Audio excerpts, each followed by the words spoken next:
go live. I don't know why my camera is like this. I want to make sure I'm not like upside down or anything. But let me know if this is the right direction. Happy Sunday. It is very cold in Belgrade right now, and I'm a week back from being in the Caribbean, and I want to continue going live every Sunday. And today I want to talk about what it's like, or the truth of living in Belgrade as a foreigner. And since I'm an American, I'm a woman, I'm single and child free, I have my own business, I definitely don't fit like a neat category of the type of foreigners that move to Serbia, but I do know people in different boxes like diplomats or people that met their spouse abroad via studying or working. So there are many different types of foreigners. And that's what I want to talk about in this live, or if you're watching this in the replay, leave a comment below and share where you are watching from, because Serbia still to many is a unique country to live in. And people till this day always ask me, Blair, what brought you to Serbia? So yeah, I'm gonna wait for a bit, and I want to make sure my camera is in the right direction. Okay, great. Okay, so okay, here we go. Life in Belgrade. What is life like, especially as a foreigner? Um, I came to Belgrade in 2022. So I've been here for 3.5 years. Hello, welcome. And I did not plan to move here. I knew nothing about this country. And like any country that I've moved to, if you're joining the chat, please, drop a comment, a like, let me know where you're watching from as I begin to tell you the truth about what it's like to live as a foreigner in Belgrade. So I think if you're going to go to a new country, you should always have an open mind.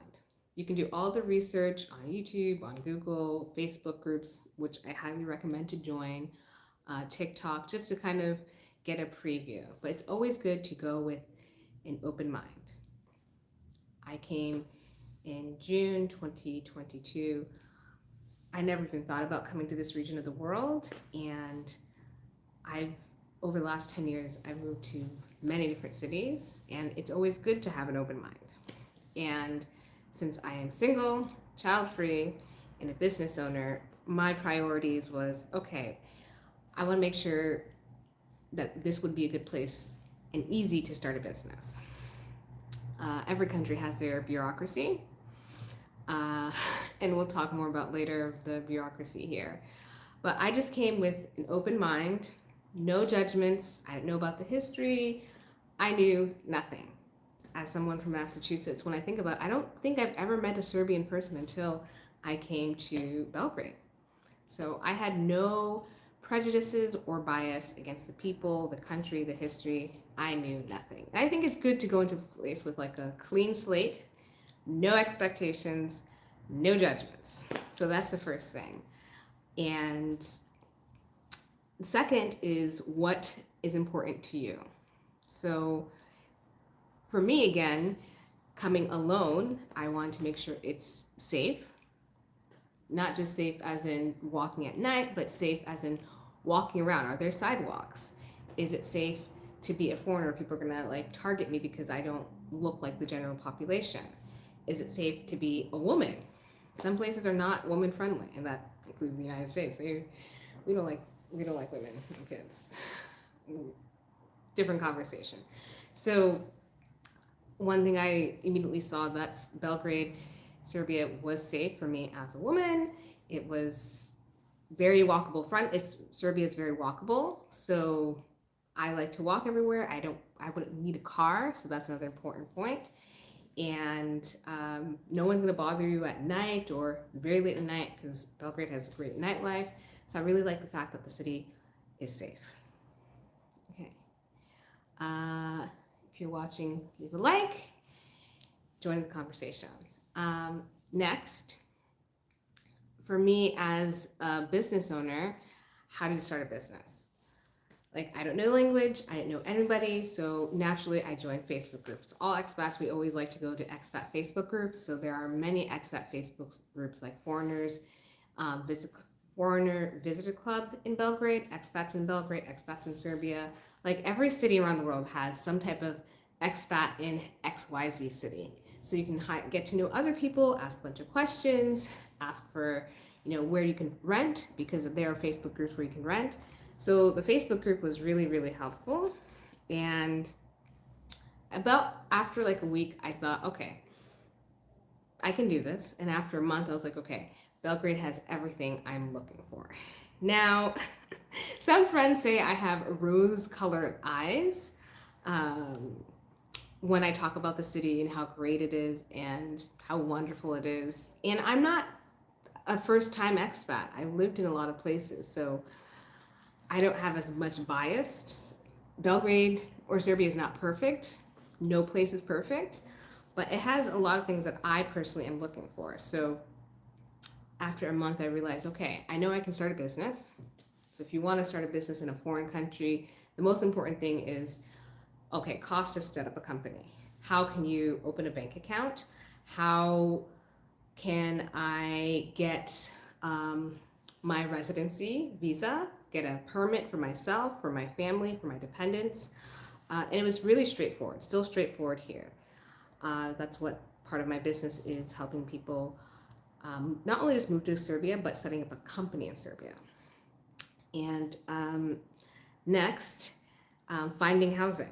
Now in the US, I think the US is the only country in the world where you have to have like a credit report, you have to have pay tabs, you have to show your tax ID. And here and in many places, as long as you can pay 2 months, 1 month or 2 month deposit, you could show proof of income somehow, and the landlord likes you, you could easily rent. So renting an apartment was very straightforward process. Now it did get expensive because in 2022 with the Ukrainian war, you had a lot of people from Russia move in here, and then the prices went up. And of course, when prices go up, they rarely go down. So Belgrade has definitely got much more expensive. That is the truth. Belgrade is no longer a cheap city. This is an expensive city. Not expensive like New York or London or Paris, but it is no longer a cheap city where you can rent for 500 euros in the city center. Now, actually my first apartment was just under 500 euros, but it was like a special deal. But those days are very much over. So Belgrade is very expensive.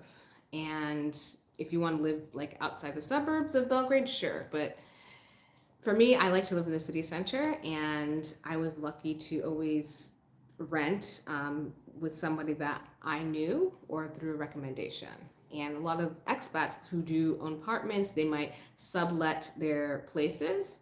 So it is easy to find an apartment, but you're just going to have, a minimum budget of maybe 700 euros a month. Minimum.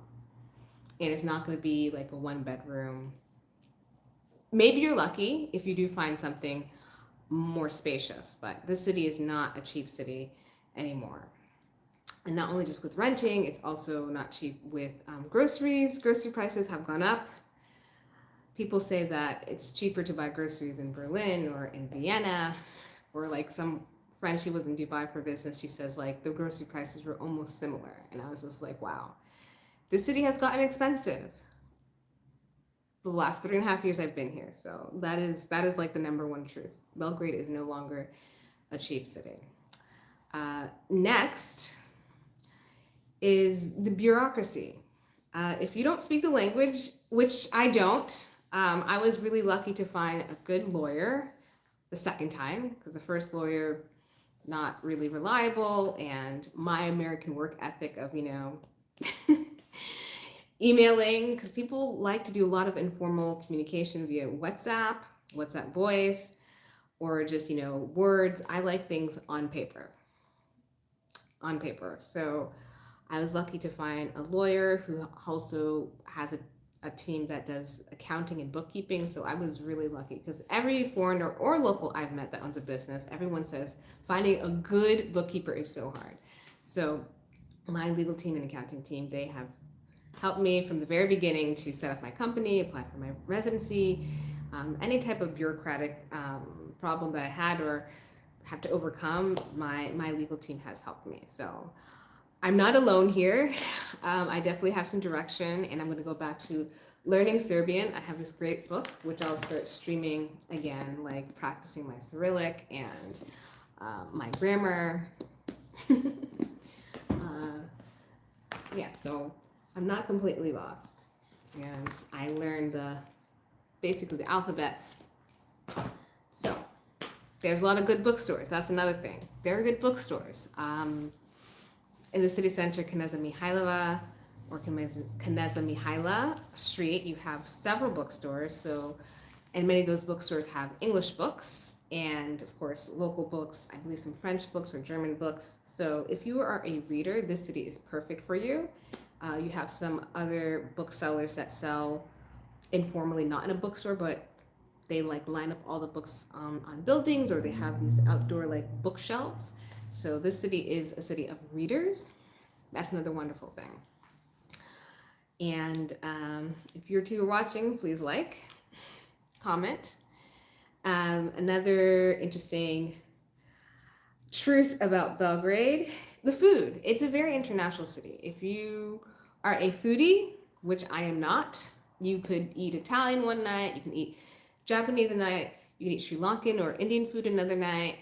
Of course, Serbian food, you have so many different Serbian kafanas, Serbian food that sells the pizzas, the cebapis. Like, there is a lot of food in this city. So, unfortunately, I'm not a foodie and I like to cook my own food, but you can eat to your heart content. They do, I don't think they have Uber Eats. They have Volt and Glovo.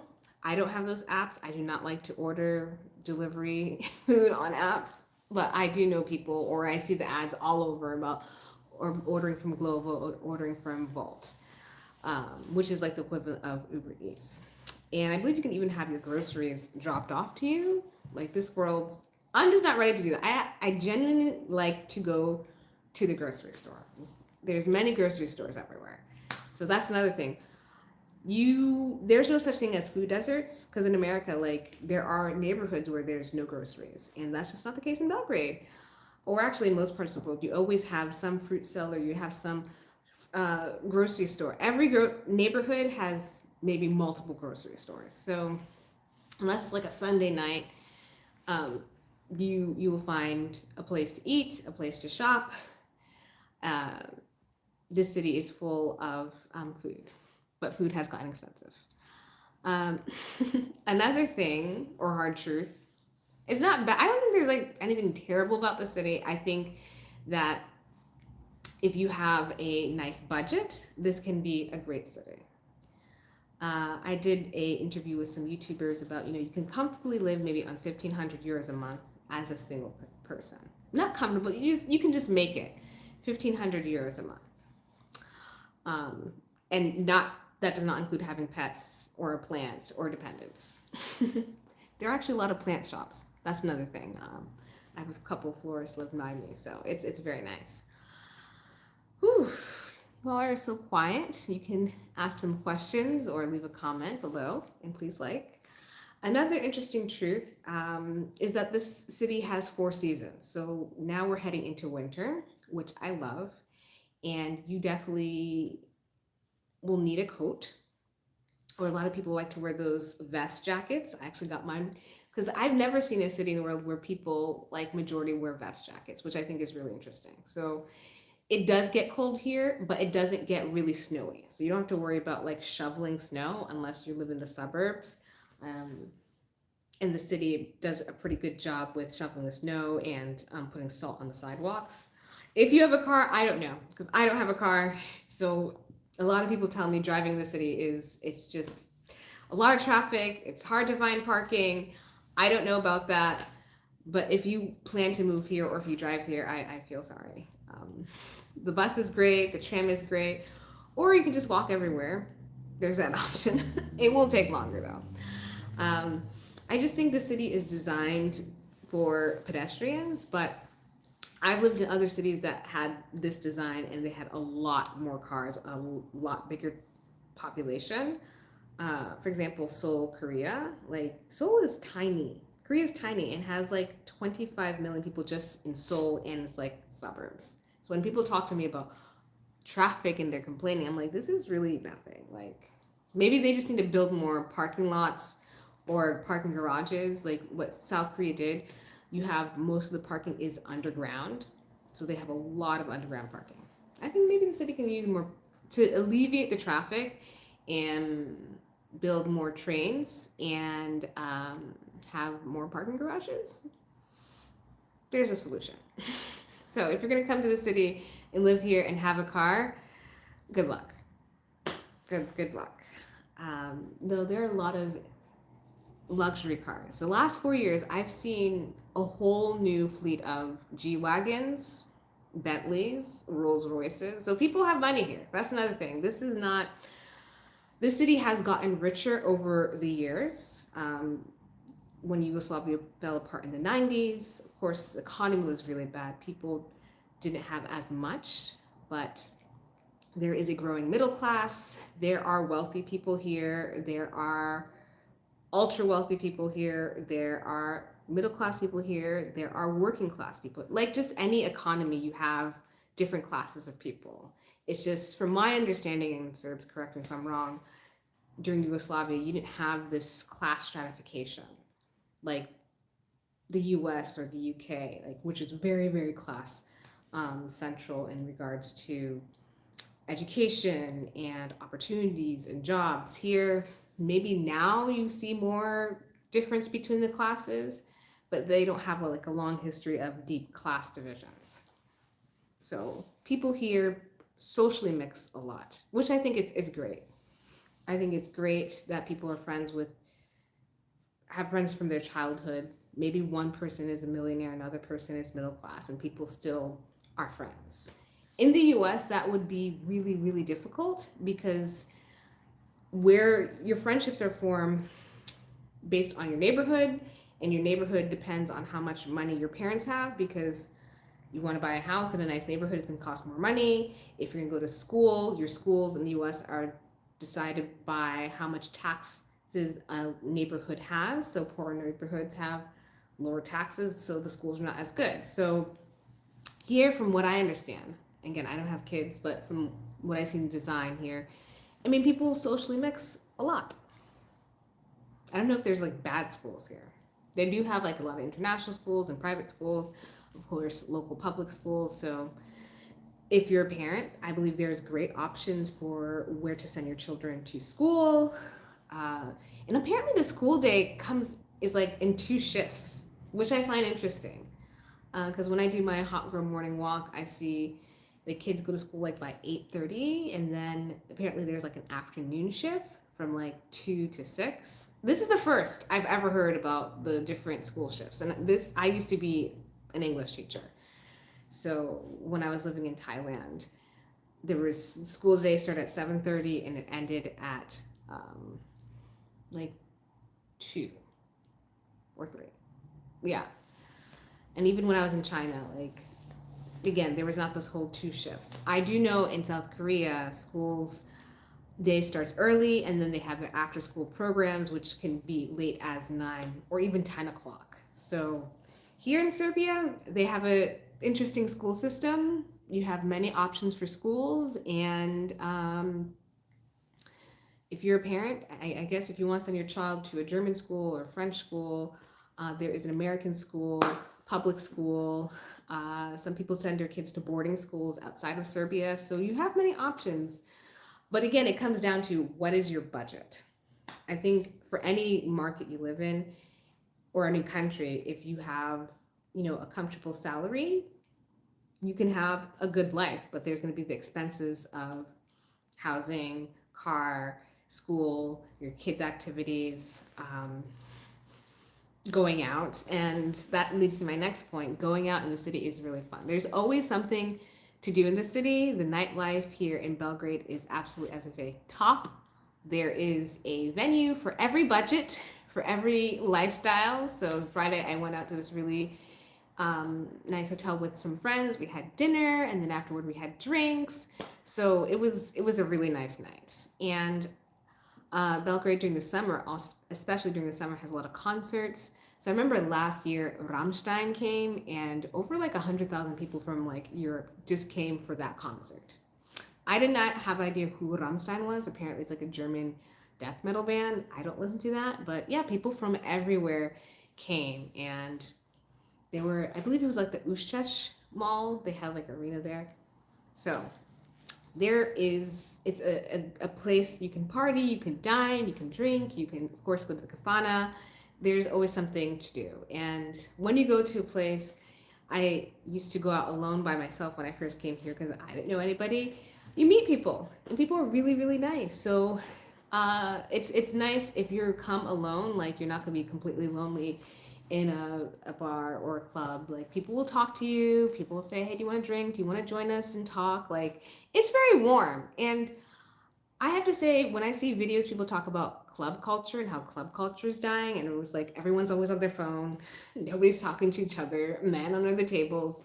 Actually, that's not the case here. Like people really dance, people talk to each other, people talk to strangers, people are really open and friendly. Like it's a great city to party in. It's a really great city to meet other people, and you never know when you go out. So always look your best, look hot. If you're a woman, you need to look hot. Wear those high heels. Do not come out looking basic. Put on that makeup. Wear a nice dress. Because women, when they go out here, they bring it. So you need to make sure you look your best. And also, men, you wear in the wintertime your turtlenecks, wear a nice suit jacket, some nice slacks. So people really take care of how they look, which leads to my next point. There are a lot of good looking people in this city. And it's easy to be a beautiful woman because you have all these beauty salons, you have all these nail salons, and I don't know, historically people, Yugoslavia or the Eastern Europe, like women have always done extra to take care of their looks. So I have definitely stepped up my fashion game since I've been here because this is like I can't look basic. There's no such thing as being a basic woman in the city. You have to step it up. So going out, people will absolutely like look you up and down, not only just for the evening, but if you're even going to the grocery store, you're throwing out the trash, you're gonna go to school, like you need to look nice. People in the city make an effort, and it's not only just young people. I've seen older women that are very stylish, with especially the wintertime with their nice hats, with the gloves, with the scarves. Like people are fashionable in the city. So it's a city where people are conscious about how they look, but they are also generally good and friendly and kind. They will look at you at first. I didn't know, like when people look at your outfit and they like what you see, what they see, they're not gonna be like, oh wow, you look nice. They're gonna just look you up and down. And that's how they determine if that's like a compliment. I didn't understand that because people have like a very resting face, like okay, like I'm trying to practice my my resting face, but they just look you up and down. And that's a compliment. So it's just interesting to live in a city where people are very image conscious, but it's also affordable to look great. You can go to H&M, you can go to Zara, you can go to other boutiques. You could buy a nice dress, you can buy affordable shoes. I think shopping has gotten a little bit more expensive, but there's always a place for a budget where you could look nice. People definitely love to post on Instagram. I feel that going out, it is sometimes, even me as an influencer, is just like kind of a production. So you have to have like the pre-look, while partying, this and that, of course.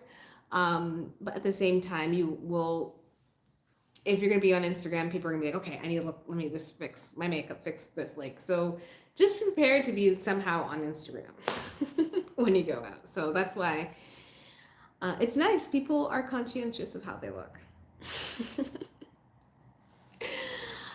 Please like if you are watching. Likes helps. You can share. I also did change the name of my channel. Originally it was Blair and Belgrade, and I am moving in a different direction to Blair and Beyond because I want to talk more about the global lifestyle and living a more global life. In 2025 and beyond, I think it's important to have options and not just remain in one place. So after being in the Caribbean for a month for business, I know that Belgrade is my home base for Europe. And I have plans to spend more time in the Caribbean or in Africa. So my channel is going to broaden the topics when it comes to lifestyle and living.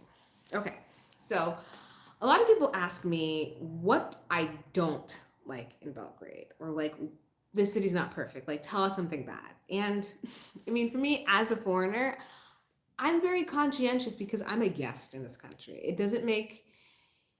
It's not the smartest thing to live in a country that's not your own and then talk badly about it. So I will just word it as this. If you're like me and you're a woman alone, you didn't come here with a husband, because a lot of foreign women that I've met, they're here with their Serbian husbands.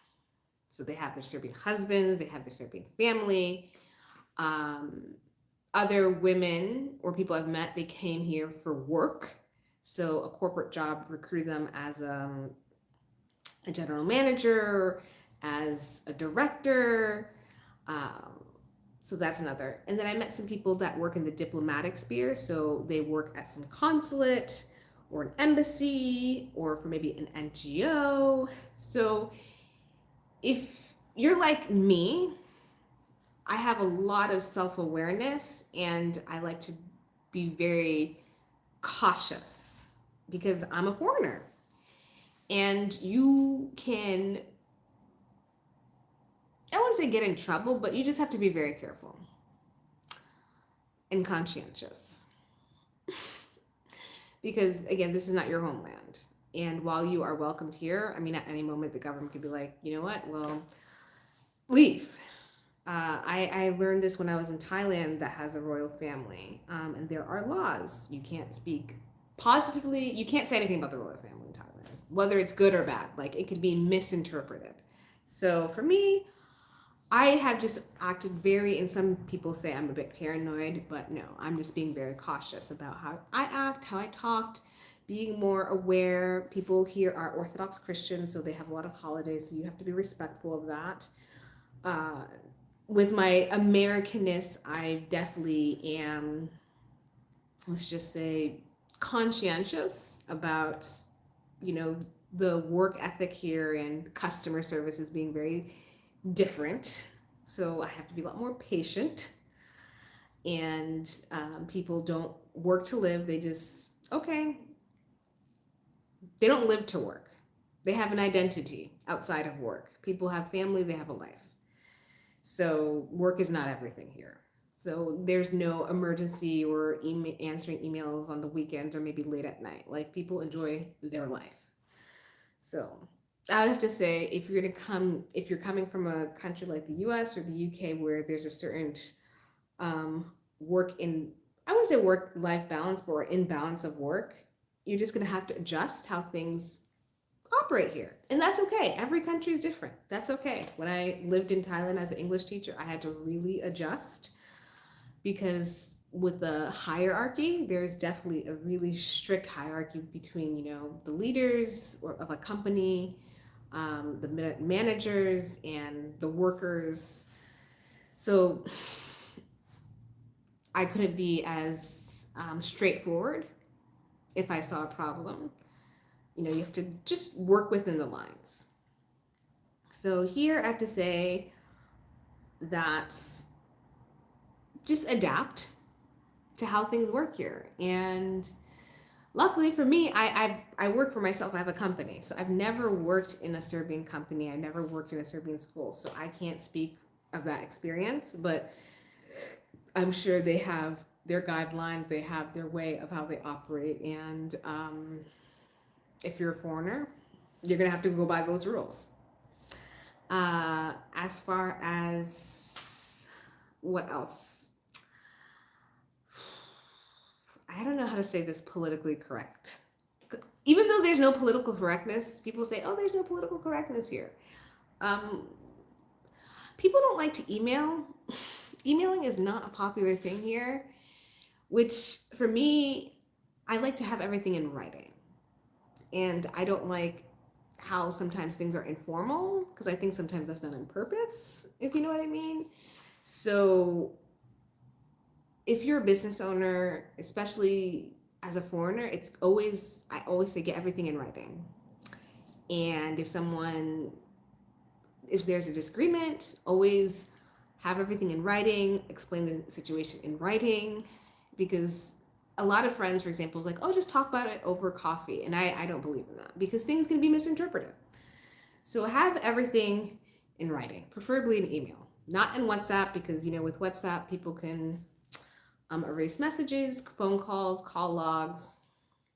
Have everything in writing if you have a disagreement or if there's a misunderstanding. And people are straightforward. They say what they mean. I know with us Americans, we like to kind of dance around the problem and we can be passive aggressive, but here people will tell you like it is. However, I find that if you match that energy, some people don't like it. So while people don't mind being straightforward, when it comes to confrontation, you have to understand that people will become defensive, which makes sense. But I'm in my era of like, if you have a problem and you're like, yeah, I do, I'm going to tell you, and then you get defensive, it's just like, well, how are we going to resolve this? So just be aware. Like, nobody wants to admit that they're wrong. I mean, people can admit if they're wrong. I know in some cultures, people will not admit if they're wrong, even if they're evidence. They'll just, for example, in a lot of Asian countries, you don't want to make someone like lose face. So you can't publicly confront someone. You can't publicly or in front of like subordinates say you are wrong.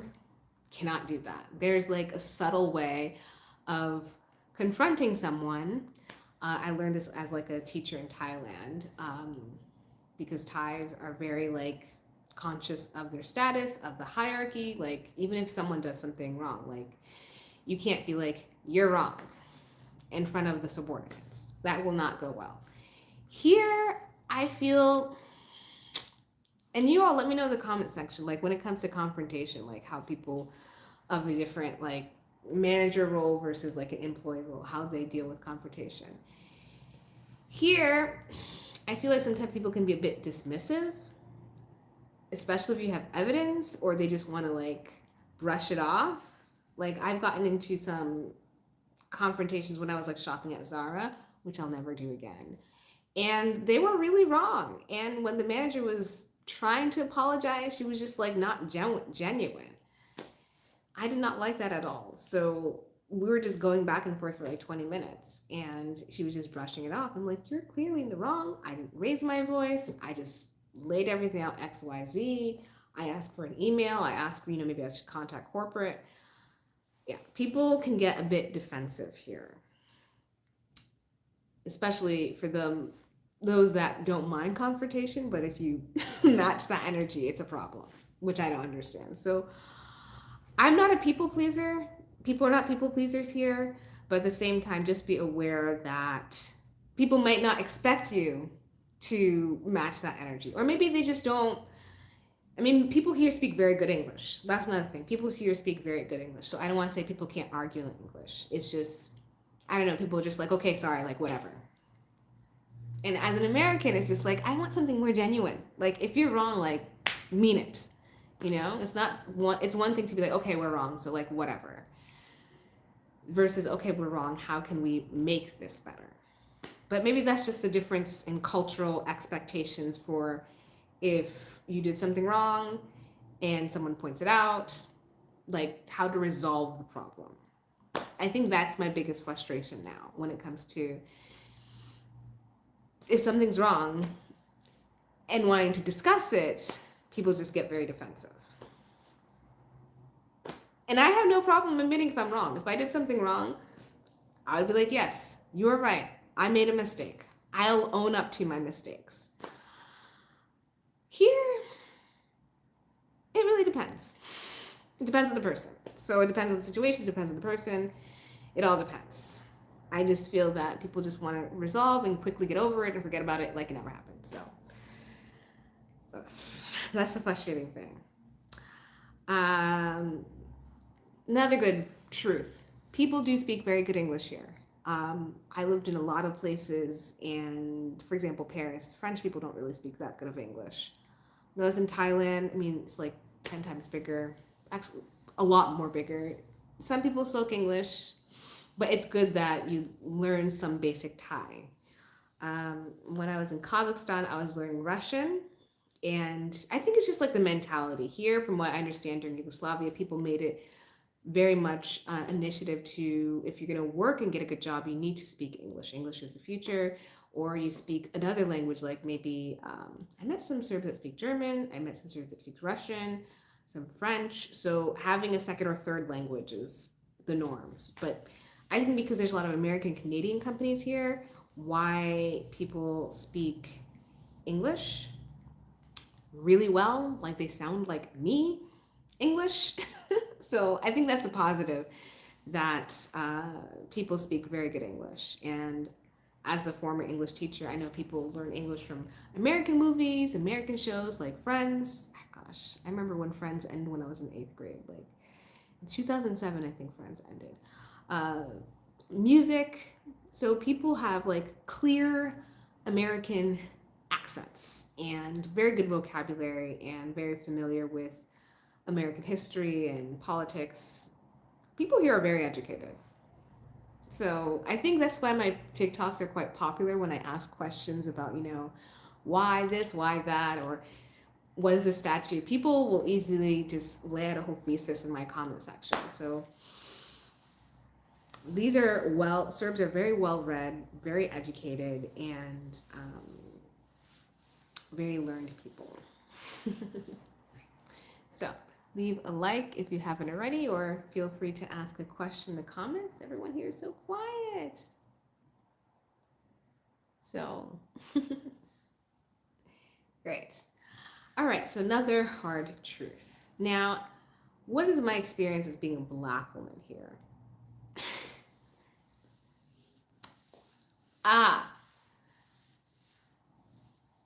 Okay, before I go into the whole Black woman thing. So my brand pivot. I would have to say Serbia, I've been here for 3.5 years. I've dedicated a lot of energy and content in my businesses here. But Serbia is a very small market. And oh my gosh, my neighbor is so loud. I need to do a video about this. He's so loud. But anyways, I want to do more content and pivot because I need to scale my brand. Blair in Belgrade, I had this idea of like, Emily in Paris. Everyone knows Paris. Everyone knows, the whole brand of how Paris is great. This market is just too small for me, and I have bigger ambitions. Hence why it's Blair and beyond now. Life beyond Belgrade, expat life, building a global lifestyle. It can't be just Blair and Belgrade anymore. Though it's that on TikTok. I'm not going to change my TikTok. TikTok will be life there. And honestly, I don't make money on TikTok. My Serbia is not part of the creators program, so TikTok is just a hobby. But for my brand and for my business, and YouTube is part of my business, YouTube, I make money.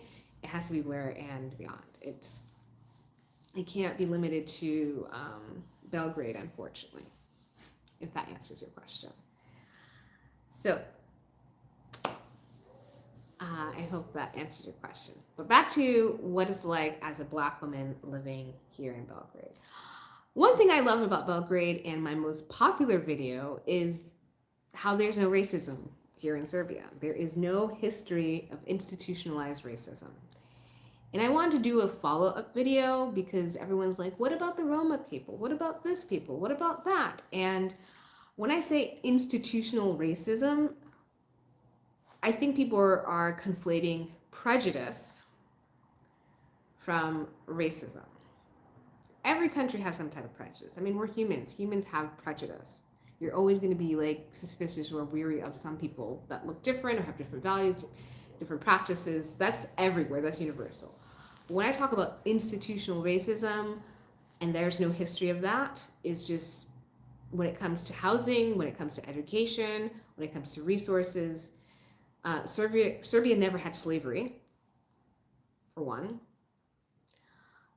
Serbia has not systemically oppressed a group of people to the point where they're like, you can't live here, you can't bank here, you can't marry these people, you can't drink the same water. Like, there's just no history of that. Like, the UK, the US, Canada, they've historically, and even some argue till this day, have history of systemically oppressing a group of people and exploiting them and controlling them, that to the point where they separate them from the economy or withheld opportunities for them to be educated, to earn money, to build wealth. Like, African Americans, people say, are, still behind because for generations they were redlined.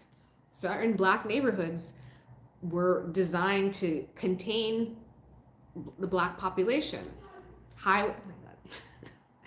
Highways were literally built through neighborhoods. Everyone, for example, loves Central Park in New York. That used to be a black neighborhood until the government's like, we're just going to bulldoze that and we're going to make this beautiful park. I'm talking about that level of racism. Now, I see the Roma people here, and they're not Roma people only just in Serbia, but they are all over Europe. They're in Portugal, they're in Spain, they're in France, they're in Germany, they're in Romania, they're all over Europe. And honestly, they're treated better here than in other parts of Europe. So and they speak Serbian. So I'm not saying Serbia is perfect, but for the Roma people, I think it's a different case because they're not just contained in Serbia. They're all over Europe. They live a very different lifestyle. They have different beliefs. And to my knowledge, the government hasn't instituted any laws to prevent them from living a high quality life, or from their children to go to school, or for them to get a loan so they can buy a house. Okay, so question: Senica village, how about xenophobia or anti-blackness in Serbia? I don't think there's any anti-blackness here. Historically, during Yugoslavia, African students were able to come and study in universities here. Like, when the UK, when Belgium had its zoos, when the US had its colonies and segregation, Serbia or Yugoslavia welcomed students to study. Like, that is really progressive. I think Yugoslavia was ahead of its time. As far as xenophobia, I think xenophobia is like the fear of other people, especially when you have large groups of people come, and it obviously makes people nervous. Like, are these people going to take our jobs? They're going to influence, how our way of life. I think any group or nation would be a little worried when you have swarms of people coming in. That is not unique just to Serbia. But there's no anti-blackness here. Like, when you say anti-blackness, it's like the counterpart of white supremacy. Like, the US, there is a lot of white supremacy because of the history, because of hate groups, when it comes to the beauty standard, when it comes to even marriage and dating. There's so much racism embedded in American society that instills and uplifts, white Americans compared to black Americans. And of course, there's going to be exceptions to the rules, but there's nothing like that here. Serbia is a small nation. There's 6-7 million people. There's a very tiny little black population. I think there's no more than 1,000 people in this country. Black people in this country. Maybe there's, students, and yeah, there's not a large black population here to the point where it would trigger people to be all of a sudden racist. I know in sports, people get very emotional about their sports. I think universally when it comes to basketball or to football, of course, people are going to say anything nasty or disgusting to throw someone off their game. I would have to say saying racial slurs and making sounds to basketball player, football players, that's just part of the sports game. To because people here, especially, I've been to a partisan game, a basketball game, that was like an experience unlike anything I've ever seen. People are literally devoted to their clubs. In the US, I don't know if we're that dedicated to sports. Like, I'm from Boston, like we have our Red Sox, we have our Bruins, we have our Celtics, but these clubs here are at a different level. So I know there are a couple of black basketball players and football players, and people tell me like they've experienced some racism because of the slurs and sounds people make. But I think that's part of the sports game. Is it right? No. But sports is a different realm. You play and then you go home. It would be racist if people are like paid differently. I don't know how much athletes are paid to pay in Serbia, or foreign athletes are paid. I think it would be racist if like black players were paid like less than the white players. Like, I think that, see, that is racist. Systemically paying one group of people more than the other if the same people are doing the same job. You know? So for me, I feel that there's just no racism here. If I go to a small village, maybe people will welcome me with open arms. Maybe people would. I think people are more suspicious that I'm an American versus that I'm a black woman. That's the whole suspicion. Not because I'm black. It's just like she's America. She's American. We know what America did to Yugoslavia and to Serbia, so she must be a spy. Some people still think I'm a spy. Hi, thank you for joining the live. Thank you for being here. So I am happy to be here. We're talking about the truth about living in Serbia, and so far it's lovely. It's just there are some imperfections like any country. But I think one of the selling points for me comfortably living here is because as a black woman, I'm just a woman. I'm just American, and then I just happen to be black. Like, my race is not like so part of my identity. I don't think people, to my knowledge, have treated me differently or treated me less than. Like, everyone's just really nice. So I'll have to say, I've met quite a few African women here who says, Blair, like, be real. Like, there is prejudice here. And I know there's a difference between how Africans are treated and how Black Americans are treated, or British Black people are treated, because, you know, if you have a powerful passport, universally people are going to treat you differently. I did have an incident like 2 years ago where a security guard was following me at Maxi grocery store. That was weird. I don't think because I was black. It was just because I stood out. I don't know. I did make a whole video about it on TikTok, and the company did apologize to me. And people were like, oh, you know. So, yes, there may be like nuances, but I don't think, for me, like, for example, when I lived in Paris, like, Paris or France love Americans. And historically, Black American artists and creatives have gone to France for a very, very long time. So, but still, there is definitely a racial hierarchy and gender hierarchy in France.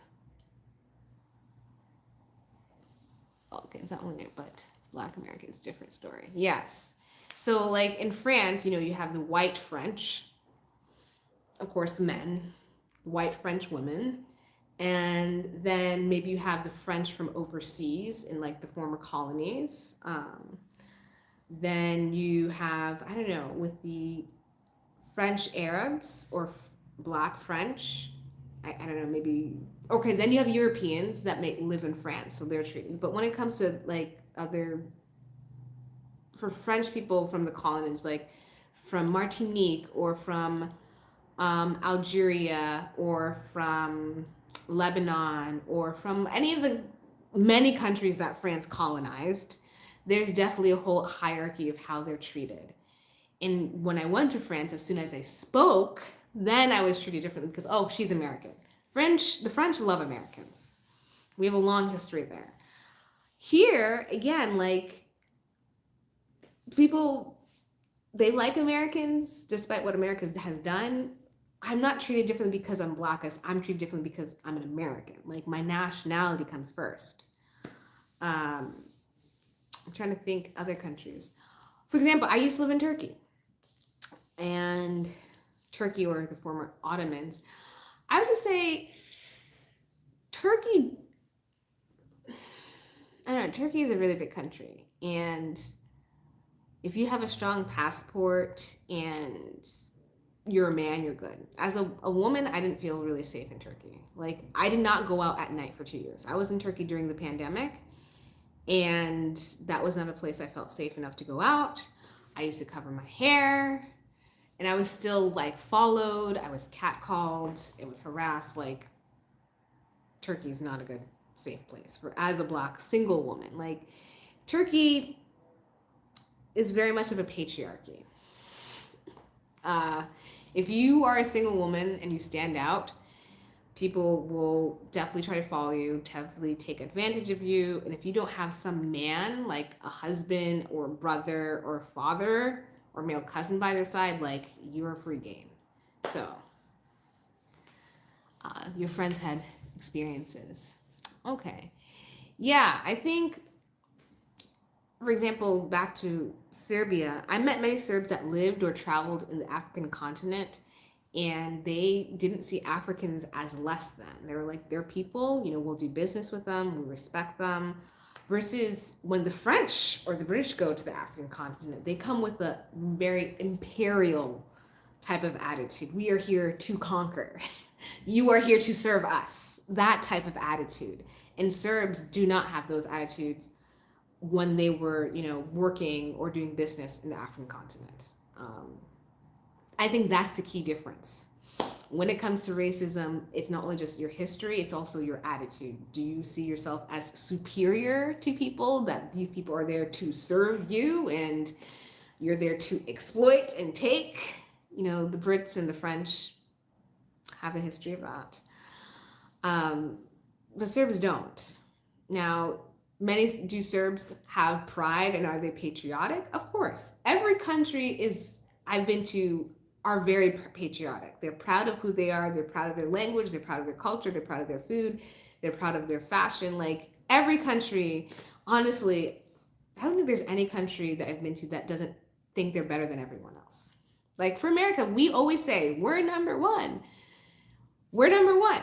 In all American schools, K through 12, you say the Pledge of Allegiance. America has a big attitude, but a lot of countries think that they're better than others, or that at least they're proud. So when I hear Serbs that are patriotic, yeah, you should be proud. So, yeah, it's not unique. I have a good question here. What is my opinion about Asian countries? I lived in Asia. I lived in China. I lived in Thailand. I lived in Singapore. I spent time in South Korea. I did a holiday in Japan. I lived in Kazakhstan. So you have to be more specific. Like, what do you mean? What are my thoughts about Asia? Like, as a black woman living in Asia, I would have to say it varies from country to country. And I was there as a teacher. So in Asian society, being a teacher is something revered and respected. So I not only got, the privilege as an American, but as a teacher, because you're sharing your knowledge. So I got housing, I got a good salary, and I don't think I experienced racism. I think the racism or prejudice in many Asian countries are more like subtle. It's not in your face, because many Asians, they don't like direct confrontation.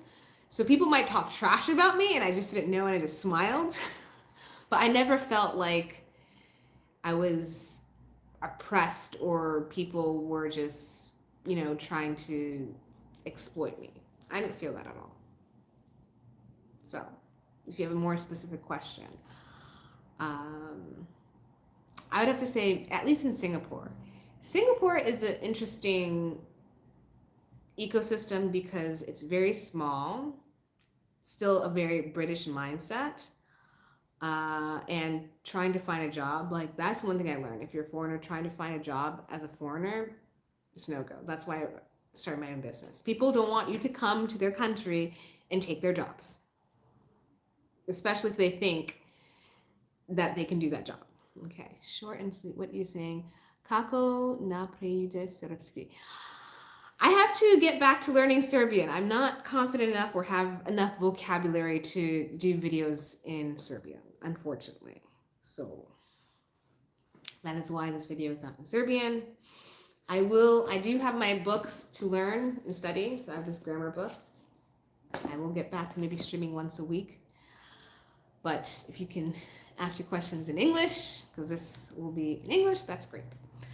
Okay, so what other hard truths about living in Serbia as a foreigner? Okay, I would have to say Serbia is very much a not patriotic. I don't want to say male-centered. So they're patriarchy. So this may be controversial. Yes, there's equality. Women here are empowered. Women are educated. Thank you. Well, I have to learn, Serbian because I have a business here and I live here. So it definitely helps. So you're just asking. I have to say, being a foreign woman here in Serbia, it's great because I feel safe. People treat you with equality. However, there is a glass ceiling because this is still very much, it's a man's world. So I've had to learn how to navigate as a single woman that doesn't have, a father here or a brother or a husband. Many of the foreign women that came here, they have their husbands here, husbands that can advocate for them, that could speak up for them. Like if anything happens, you have a husband. I don't have a husband. So I just have to say I've learned to advocate for myself. I do have a lawyer. Someone wants to mess with me, I'll send my lawyer. So existing here as a single woman, I had to be very much speak up for myself. Because people, I think universally will take advantage of a woman if they feel that there's not a man to protect her. If they feel they can get away with things. I have to just be extra precautious when it comes to going out. And I learned that it's not like proper for women to talk to strange men. Like if I was in a club and I introduced myself, hey, I'm Blair, I'm American, I want to network. So yeah, it was just not proper apparently. So you have a black friend and he has traveling other parts of Serbia outside and he had many racist encounters. Okay, hold on. Sorry, my nose. You have a black friend and he's traveling to other parts of Serbia outside of Belgrade and he had many racist encounters and people trying to treat him so badly. Nobody cared. I'm sorry to hear that about your friend. And I think that goes differently when it comes to existing in this world as a woman versus as a man. I think black women here are treated very differently than black men. So I cannot speak for how black men are treated because I'm a woman. And I think because many Serbs, or this is more of a collective society, so when people are out and about, you're usually with a friend, you're in a group. So if you're alone and you don't speak the language, you're very vulnerable. And I think people just feel that they can be more bold and do things that they wouldn't do normally because there's nobody to protect you. There's nobody to speak up for you. So I'm sorry for your friend. I've learned myself that it's always good to be in a group or in a pair because people are just bolder when you're alone. Like it's universal. People, not only just against women, but they feel like they can get away with things if they feel like no one's going to speak up for you, that you're clearly not from this country. So hi, welcome. People are just going to treat you unfortunately bad. So I haven't been to many cities or villages outside of Serbia. So welcome to the live. We're talking about the truth about being a foreigner in Serbia. So I think for your friend, especially since he stood out, I don't know, you're watching from Serbia. Great. If he didn't speak Serbian, yeah, it's unfortunate. It's unfortunate. But I don't think that's like a representation of all of Serbia, to be frank. So we have 13 people here. Please leave a thumbs up. Definitely helps with the video. So back to the whole patriarchy. People are much more bolder if you are a single woman, you're here alone, and they think, okay, well, I could just, talk to this girl as I want to, or I can put my hands on her. I've learned to travel in groups. I do have friends that care about me. While it is safe to walk around at night, especially in the city center, I'm conscientious of like who I'm around or who has access to me. So it's important to understand if you're a woman coming here alone, like I did, and you don't have like a Serbian husband or a Serbian husband has family here, people are going to be much more bolder, to be frank. And people are going to be like, well, you don't have a man, you don't have a brother. Um, so, not saying people are going to deliberately try to hurt you, just in a sense that people might feel that they can disrespect you. And that's not cool. And I don't think that's unique to Serbia. I think just in many patriarch societies, if you're a woman and you're by yourself, that's a good question. Bold, how? Like they can talk to you a certain way because you don't have a man by your side or you don't have a husband to like speak up for you. So for me, for example, being alone here, I just feel okay. Hold on, me. Originally Algerian, and one time some people were mocking him, so I said to them, "Why you from Africa? That's stupid." Sometimes we need to stand up for each other. Yeah, you need to stand up for each other. If you see someone openly being disrespectful, like speak up. Serbs have no problem speaking up, which I love. People need to speak up, but how? Back to the question about being bold. I think when it comes to, for example, dating, right? I don't talk much about dating, but the dating here, and I'm not on the apps because I don't think you need to be on an app.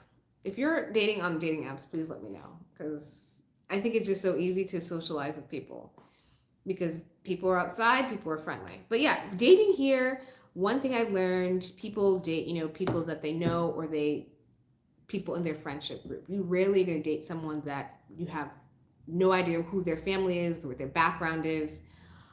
It's a kind of a safety thing. So when I started dating earlier here, I think I made some mistakes or I just was not aware of how things work here. So some of the men thought they could just talk to me a certain way and because I'm alone, So I've learned, especially now, I don't like to just talk to strange men.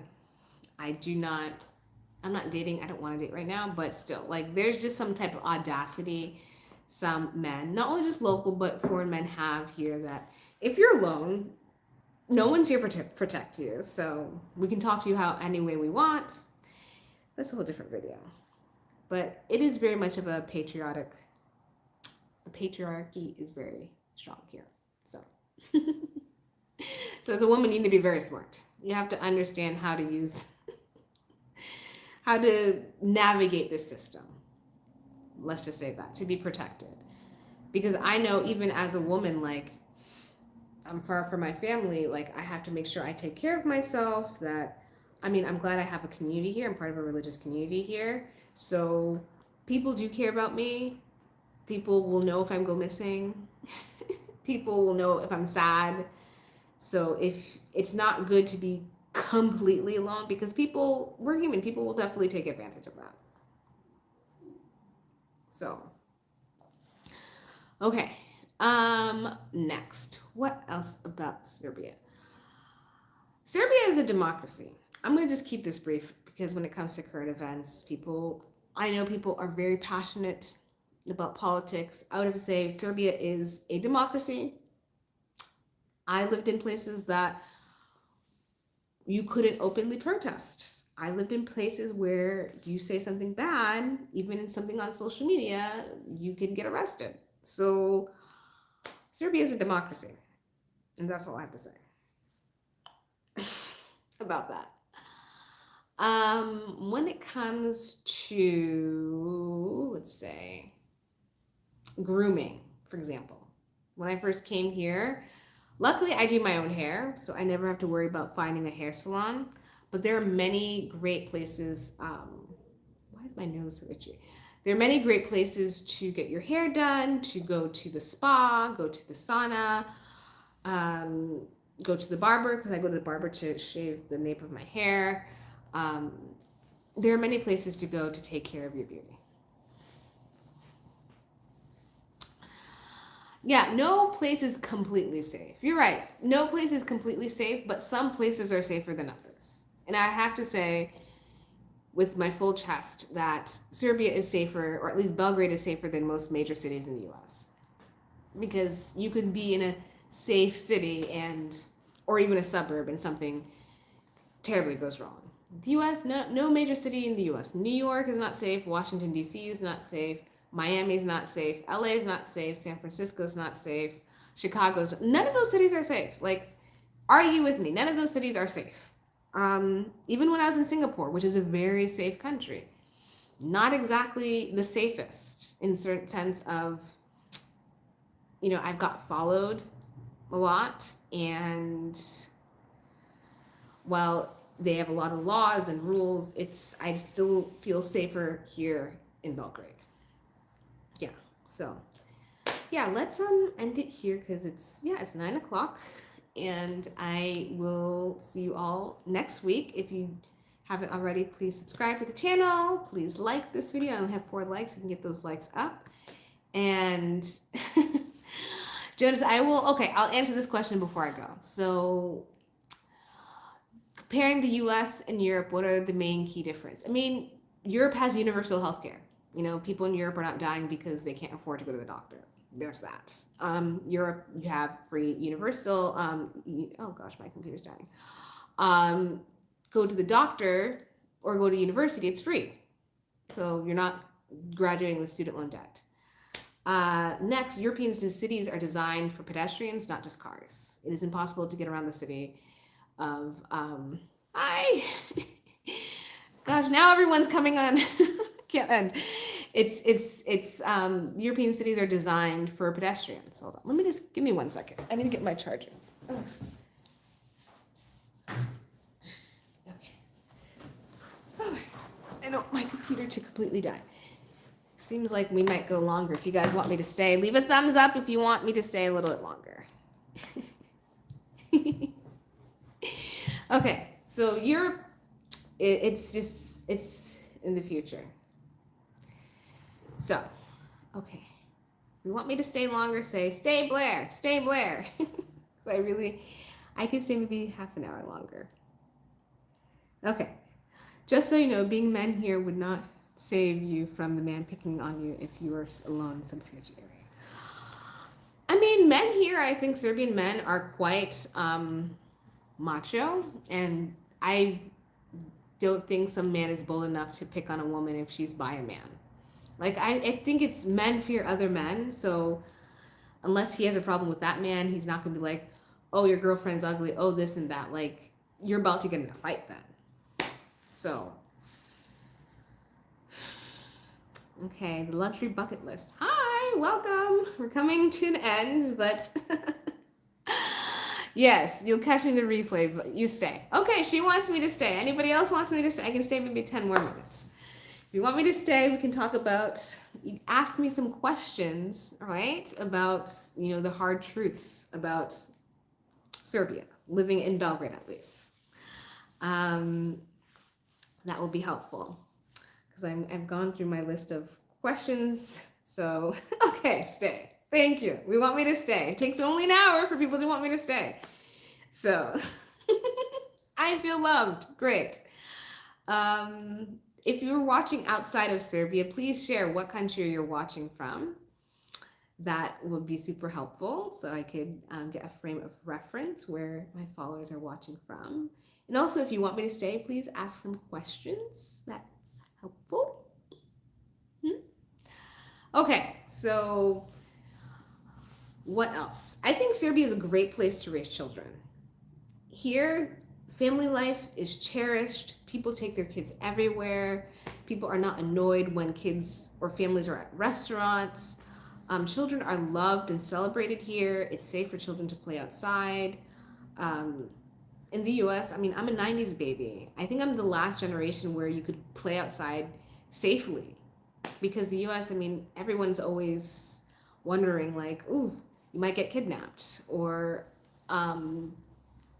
ooh, your child might go missing or get bullied, like, or school shootings. So it's just, in Serbia, things are not like that. You're currently in Istanbul. I used to live in Istanbul. Okay, have I found a community? Do to do holiday things with. Yes, I am part of a religious community, so I have a community here, and I'm actually hosting my own friend's Thanksgiving dinner, which I actually need to prepare. So I think I might cater it. So I do have a community here. I have a very, very, very reliable community that I pray with every week, and we have holidays together. So I think that's one of the benefits of, actually not one of the benefits. It's one thing that has enabled me to live very comfortably abroad because I am part of like a global community. Any country I lived in, I've always found community. And the luxury bucket list, tell me where you're watching from. Are you watching from the States right now? Nice. Yes, it is nice. You have to have community and not just like any type of community. I will do my next live on Sundays. Sundays at 8 o'clock, or maybe I'll do my lives at 9 o'clock because it seems like 9 o'clock is a better time for people. So every Sunday, I'm doing lives every Sunday, talking about global lifestyle, building a global life. Last week, I talked about my Caribbean trip and the countries I was in for business: St. Lucia, Antigua and Barbuda, Grenada, St. Kitts and Nevis, and Dominica. So I talked about their citizenship by investment programs because I'm a spokeswoman. So you can't wait for next Sunday. Okay, great. Subscribe if you haven't already. Yes, unfortunately, trying to move to Europe or Asia.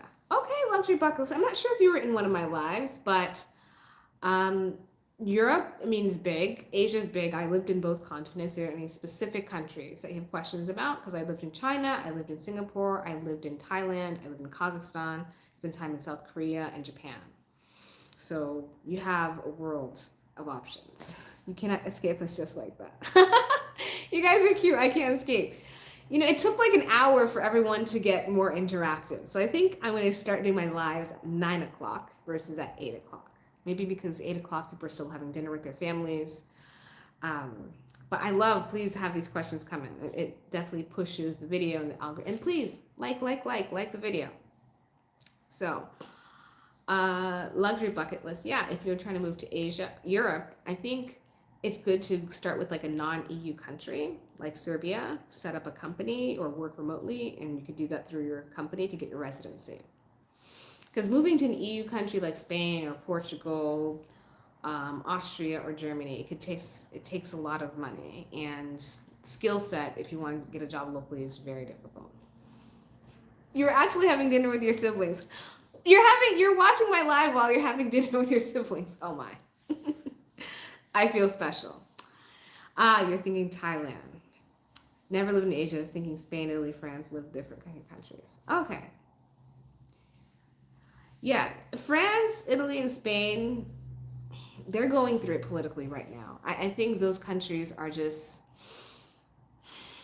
going through a tough time. And I do know a couple of expats that do live in France and Italy. You're in tech. Okay. Still, are you hoping to get a local job from a tech company, or you want to like work remotely? Because if you work remotely, you can set up a company. But I try to set up a company in France. It is a bureaucratic nightmare. Not sure it's impossible, but yeah. So there's a big tech scene here in Serbia. Why not come to Serbia? I have a shy audience, yes. But now people are more talkative. I see. Please like. Heck no, remote. Okay. So you work remotely, but set up a company so you operate your company like, a business, and you just have all your foreign clients or clients in the US and build them through your company. That's what I advise my clients. Okay, oh my gosh, all these questions are coming in. I set up my own company, so I have a visa through my company. That's how I'm in Serbia. I'm not a student. People ask me, I'm not a student. I have a company. That is what I recommend for my clients. If you're going to come to Serbia, set up a company. Do not try to come find a job here. Do not. The job market here is very tough unless you're going to come in as a general manager of a major corporation. And I know a couple general managers, so I think you can get Serbian citizenship after 3 years. Yeah, I really hope to get a Serbian citizenship. That would be nice, to get a citizenship by merit. You would get a phone call from the president's office, and you have to show like you demonstrated contributing significantly to the economy, to the culture, to the country before you get that. So if not, I'll apply. Next question. What are your socials? You're looking into Bangkok mid 2026. So here, YouTube. So subscribe if you haven't. Because this channel will be talking more about expat life beyond Serbia. Instagram, I have a private Instagram. Instagram is just for me and my friends. Honestly, it's not a big thing. I'm not big on Instagram. TikTok, I'm Blair in Belgrade. Or you can email me now at blair@blairandbeyond.com. Where's all these comments? Wow, everyone is coming in. So yeah, or you can book a call with me and we can do a deep dive talk about Bangkok, because I was there for 3.5 years between 2015 and 2018. So I know quite a lot about Bangkok. So you can book a call and we can go from there. Luxury bucket list. Yes, too cool, gotta chase the sun. Yeah. I mean, some people do the trifecta lifestyle, like 3 or 6 months here, 3 months there. So I get it. I love the cold. I really don't mind the cold.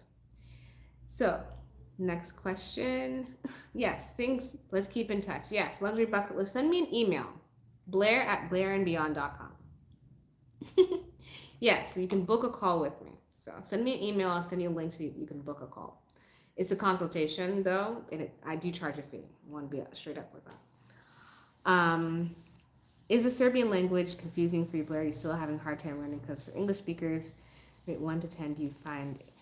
I have been learning Serbian or studying Serbian for like 2 years. I have this amazing book, Step into Serbian. I bought it at this bookstore, and I have this children's book where I learned the alphabet. I think it's just consistency, and I haven't been very consistent. And since I don't have someone to daily practice with, it can be difficult. But I can, have a very, light conversation, like Dobre dan, dobre veče, ja sam Blair, ja sam Amerikanka, ja učim srpski, ja volim Serbia, ja živim u Belgradu. So, just little light things. But I'm a bit shy, I like how people here are shy. So, thank you, Luxury Bucket List. Thank you. I look forward to your email. Have I been to China? Yes, I lived in China. The first city, I was in Chongqing, and that is a massive city of about 30 million people. I was there 10 years ago, and it's completely changed. I was in Qingdao, which was like on the east coast of China. So it's like near South Korea. It's like an hour flight from South Korea. And that city was actually a former German colony. Then the Japanese took over in World War II. So you have the first beer factory in China in Qingdao. And you have like a lot of colonial style buildings in Qingdao. So that was cool. I've been to Shanghai and I've been to Beijing. So China was cool. I loved how fast the trains are. I took the speed train from Shanghai to Beijing. It took about 3 hours. So it was a really amazing experience. Do I speak Mandarin? I was living with a Chinese family actually at the time, and I have forgotten all my Chinese. I forgot everything. I was learning Mandarin, and that was over 10 years ago. So I do not remember anything, which is sad. So unfortunately now. Let me just put my camera up. Yes, that's awesome. Thank you. But again, China has changed since I've been there, and I do hope to make a trip maybe next year. It would be good to go and see how things are. And China's amazing. There's a big Chinese presence here in Serbia. The Chinese president came to Serbia this year, actually. This year and last year. So China and Serbia are pretty good friends. And Chinese people are really nice, very business oriented. So I actually am opening a shop. I have an online shop selling UV sun umbrellas and UV apparel. Of course, everything's manufactured in China. What do you mean it's true they don't speak English? So I definitely will make a trip next year to China. I think you were in China in a long layover. Okay, yeah, the layovers in Shanghai. I think China I need to update my visa. I had a 10-year visa in China and it expired, I think, in August of this year. So I need to update my visa if I were to go to China again. But I think there are direct flights between Belgrade and Shanghai. So it's just a long flight, but it's good. It's easy to travel to China. I think China is a great place. Oh, Beijing. Okay. Later, I plan to return to Beijing. Beijing's a cool city. I've seen the Great Wall of China. Um, there are a lot of things to see in China, honestly. So I think, but for business and manufacturing, I know a lot of Serbs, they order from Temu, so you can get a lot of stuff and you don't have to pay like a custom tax if you order from Temu. So I don't shop online much. That's another thing, shopping in Serbia. Back to the core.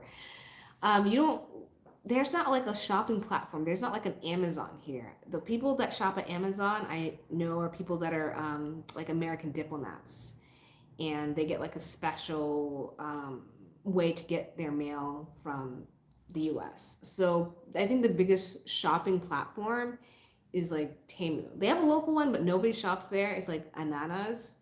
I don't know anybody that shops online there.